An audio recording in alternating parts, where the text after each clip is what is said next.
Alright guys, welcome to DJ Talk number 2. Today we're going to be talking about lighting. And I should preface that this video is probably for beginner DJs again, and this video is probably for someone who hasn't quite broken into the gig scene yet and is sort of looking for that best light, best value. So we're going to answer all those questions here. So I should start out with saying there are a crap ton of lights, okay, that you can buy from cheap to expensive to, to different lasers with lights and all this.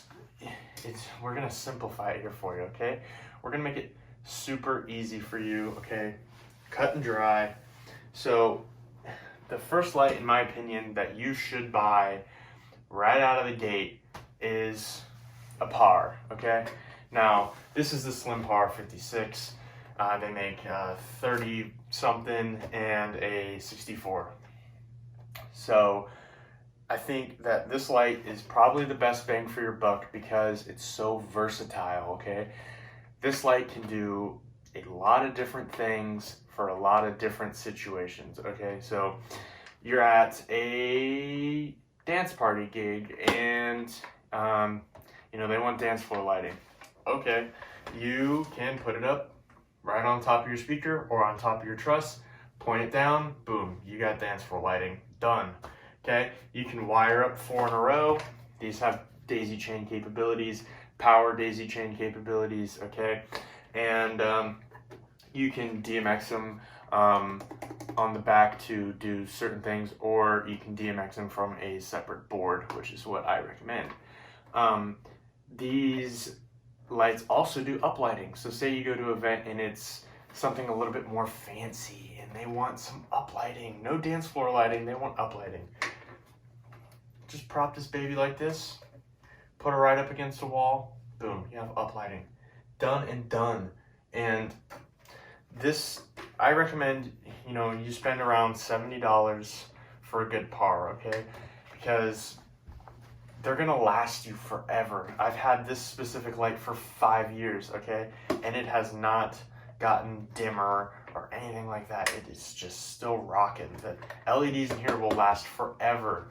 And it is still a plastic shell, but overall it's still pretty freaking good. And some of the things you get in the back here for programming are pretty good too, right? You don't also have to buy the Chavez Slim PAR, right? There's ADJ and stuff like that. There's different brands of PARs out there. Just make sure you're buying a brand PAR, okay? Because you want it to last as long as possible. So there are some don'ts. Do not buy these lights. Now let me get those for you here. Oh, you know what? And if you're going to buy the Slim PAR or any other PAR, it's probably going to come in a package. You should buy that package, right? Because like I said, when I was unboxing my subwoofer, you can get free stuff. Like this little Obey 3, I don't know what it'll run you, but you can get it included in your package, okay? You can get a package of 4 of these and the Obey 3 for like $250 to $300 online. Now, that sounds like a lot of money, but for good lighting, that's actually not that bad, okay? And for as versatile as these are, you'll thank me later. So you can get an Obey 3, which will connect to all 4 of your lights, and you can run them simultaneously with the same color, same strobe, and stuff like that. So my recommend, okay? And there are some don'ts for buying lighting right out of the gate, okay? Don't buy the off-brand shitty PARs, okay? You know what I'm talking about, the $40 lights you see online when you type in DJ lighting. You're gonna get a bunch of things that are like, $40, $50, don't buy them because they're just so cheap, plasticky, and unreliable. If you buy 4 of these out of the gate, okay, chances are one of them are gonna break on you in your first couple of gigs just because they're not built well. There's no quality control on these things. They're just cranking them out, right? And the power cable is connected, so you lose daisy chain capabilities with that. And you can still DMX daisy chain, but You don't want that. Plus, these are not nearly as bright as the slim pars. So if you're doing uplighting, the room has to be pretty dark for them to be pretty noticeable. And if you want them for dance floor lighting and you put them up on top of your truss, you're gonna have to run individual power to each of them, and they're just not that bright. So I don't recommend you buy these, okay? I know the price tag is very, convincing, like, oh, it's only $40, I should buy that, right? No. Spend a little bit more money, get a par, decent brand, okay, and you'll be happy, trust me. Another don't is do not buy the mini moving heads, okay? Anything that's under like 50 watts, they're not gonna do that much, right? This thing, I bought it thinking it was gonna be so cool, it was so cheap, I could buy so many of them. Thankfully, I only bought 2 of them, and I think it's like a 15-watt bulb, and it's so underwhelming. I took it out of the box, plugged it in, I was so excited, and it just didn't do anything, okay? For this thing to really stand out and make a difference, the room needs to be very dark, and there needs to be some sort of atmosphere, some haze, or fog for you to even see the beam, okay? Now, if you're just running it in a semi-dark environment, you will see the projection on the wall, but it's just gonna be like, well, what was that? Did you see something fly by? And I was like, they're just not good. There's no power daisy chain capabilities. You can DMX daisy chain, but again, they're just not that bright, and they're kind of freaking heavy and just a waste of your money. I do not recommend you buy these, okay? If you're gonna buy decent moving heads, they're gonna set you back $1,000 or $2,000, even higher than that, okay? Moving heads, you don't want to cheap out on a moving head, okay? Now there are pars that are moving heads, and they sell cheap versions of those too. Now, in my opinion, they're better than the moving heads. They're kind of bright, and they do bring in some eye candy, which is very valuable.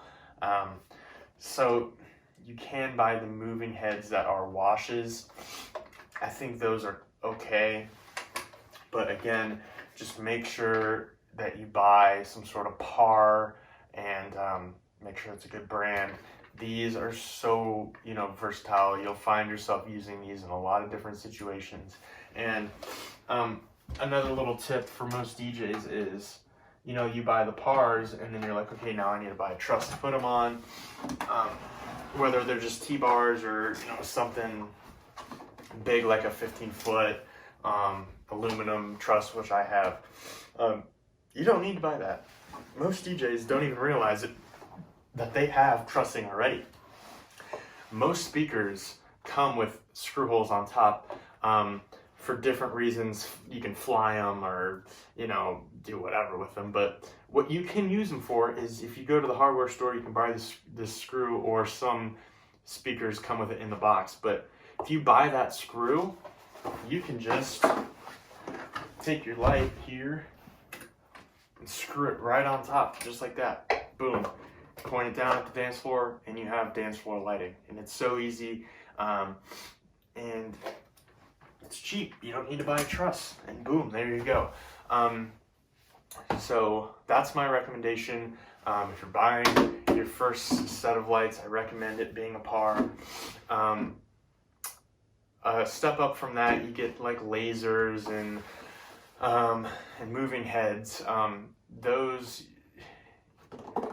lasers, you should buy a good brand, because they can be kind of finicky, especially if there's moving parts like glass and stuff in there that are making shapes on the wall. Make sure it's a good brand. I have a Chauvet Scorpion, and it's freaking awesome, especially if you have atmosphere. They look pretty cool, and what it projects on the wall is awesome. If you're in a gymnasium, it's so cool. And then there's moving heads. I don't own a set of good moving heads, so I'm planning on, probably buying a good pair here soon, but they set you back a few grand, so don't expect yourself to get a good pair of moving heads right out of the gate.